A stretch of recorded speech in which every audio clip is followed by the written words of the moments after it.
Hey, I'm Sam, she, her. Creating the visual side of this project, I first had to know what I was talking about.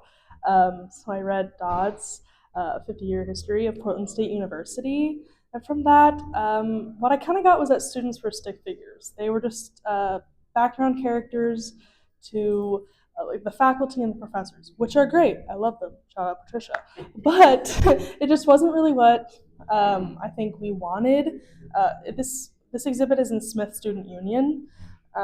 We wanted it to be student centered. So from there, we went to the archives, and that's where we kind of ran into another problem with Method, is finding pictures that portrayed students, not in a way that they were acting, just students living their lives on campus. But we got there, and it was really satisfying. I love where we got with it. Yeah, Charlie, you want to talk about your methods?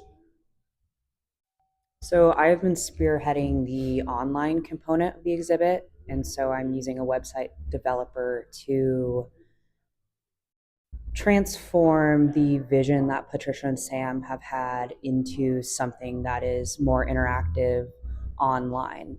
Something that has been challenging with that is really thinking through and putting myself in the shoes of someone visiting the site and figuring out how to not only make it visually appealing, but make the information come across in a very dynamic way.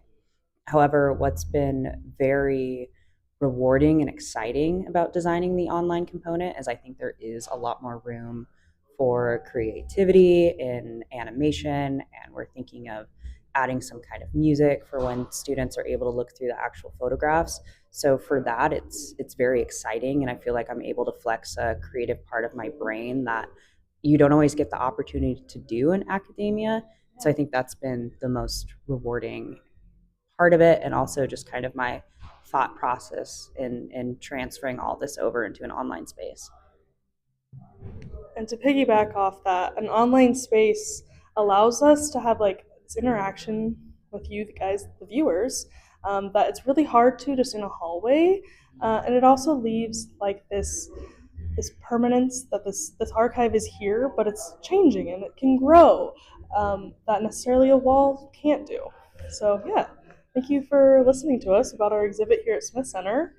Yeah, thank you.